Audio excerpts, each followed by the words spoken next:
अब दो तरह के सीजन खासकर उत्तरी भारत में मिलते हैं पूरे देश में, या तो सर्दी का सीजन है या गर्मी का सीजन है। अगर सबसे पहले हम समझते हैं गर्मियों का सीजन है, तो गर्मियों के सीजन में जो चीज आपकी मदद करती है वो क्या, पहले उन औषधियों के नाम को समझिए जो राजीव दीक्षित जी ने भी बताई हुई है, जो एंटी कैंसर एक्टिविटी में सबसे ऊपर आती है। पहले नंबर पे आता है गोमूत्र। आप समझे, देसी गाय का गोमूत्र जबरदस्त एंटी कैंसर एक्टिविटी होती है, बहुत सस्ता होता है, पास में गौशाला हो तो फ्रेश लेकर आ सकते हो और पी सकते हो। जो व्यक्ति गोमूत्र हर रोज पी रहा है उसमें शरीर के अंदर एंटी कैंसर एक्टिविटी खुद जनरेट होगी। दूसरे नंबर पे दुनिया की सबसे ताकतवर औषधि होती है हल्दी।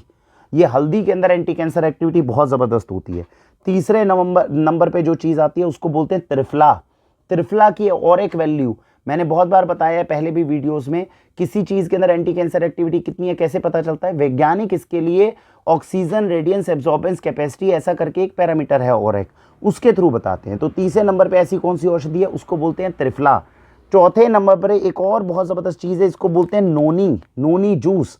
ऐसी बेरीज जो होती है ना, जैसे आंवला बेरी हो गई, रस बेरी हो गई, क्रैन बेरी हो गई, नोनी हो गई, इनके अंदर जो एंटी कैंसर एक्टिविटी बहुत ज़्यादा ज़बरदस्त होती है, ये चीज़ मदद करती है। और इसके अलावा एक चीज़ है जिसके अंदर एंटी कैंसर एक्टिविटी बहुत है, उसको बोलते हैं व्हीट ग्रास। इस श्रेणी में क्या क्या आता है, व्हीट ग्रास आता है, मोरिंगा आता है, बार्ले ग्रास आता है, स्पिरुलिना आता है। ये सारी तरह की घास हैं, ग्रासेस हैं, जिनके अंदर जो है पोषण न्यूट्रिशन ज़्यादा है, लेकिन जब बॉडी में लोगे तो टॉक्सिन बहुत कम प्रोड्यूस करेंगी। तो ये 5 तरह की श्रेणियाँ आपने समझ ली।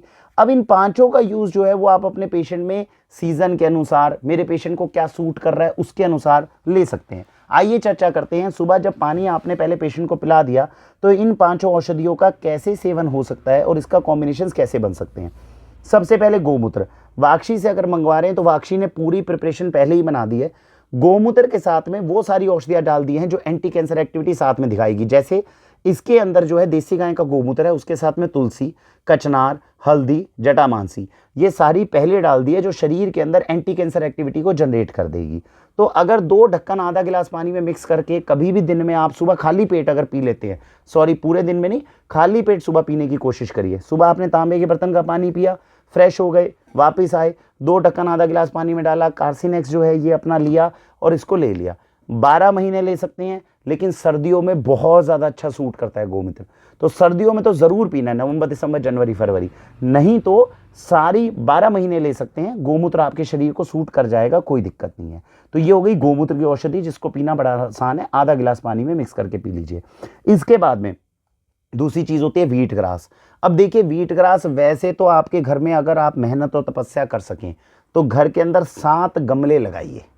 तो उन गमलों के अंदर जो है, अब गेहूं का बीज नहीं, जौ का बीज डालिएगा। मैंने व्हीट ग्रास यहाँ लिखा जरूर है, आपको बार्ले ग्रास उगाना है। व्हीट ग्रास मतलब क्या है, गेहूं के जवारे, गेहूं का बीज डालोगे, 7 दिन की जो फसल होती है ना उसको काटा जाता है और उसका जूस बनाकर पी लिया जाता है। लेकिन गेहूं अपने आप में जो है इस समय पे बहुत ज़्यादा कंट्रोवर्शियल बीज चल रहा है, उसकी बीज के साथ छेड़छाड़ हो गई है। रिकमेंडेशन ये है कि आप जौ का बीज लेकर आए, व्हीट ग्रास की जगह बार्ले ग्रास को पीजिए। तो व्हीट ग्रास या बार्ले ग्रास पाउडर फॉर्म पे वाक्षी पे मिलता है, उसमें से एक चीज़ मंगवा सकते हो। नहीं तो अपने घर के अंदर 7 गमले लीजिए, उनके अंदर जो है पहले दिन एक में बीज डालिए, दूसरे दिन एक में बीज डालिए, तीसरे दिन एक में बीज डालिए। तो जो पहले दिन बीज डाला था उस पर हल्का हल्का पानी का ना स्प्रे करना है, केवल मिट्टी को मॉइस्ट रखना है, इससे ज़्यादा गीला नहीं करना। तो जो पहले वाली जो दिन जिसमें बीज डाला था वो घास उग के तैयार हो जाएगी, और ये 7वें दिन ये घास को काट लीजिए, ग्राइंडर में मिक्स कर लीजिए, आपके घर का व्हीट ग्रास जूस तैयार हो गया। आप में से बहुत लोग बोलेंगे सर ये जो पार्क्स के बाहर मिलते हैं जूसेस, क्या इस तरह के व्हीट ग्रास जूस ले सकते हैं? देखिए होता क्या है, आजकल इतनी तरह के केमिकल्स आ गए हैं कि अगर आपने व्हीट ग्रास पार्क के बाहर पिया है तो आपको इस चीज़ का आश्वासन देना बड़ा मुश्किल है कि वो व्हीट ग्रास को कैसे उगा रहा है। 95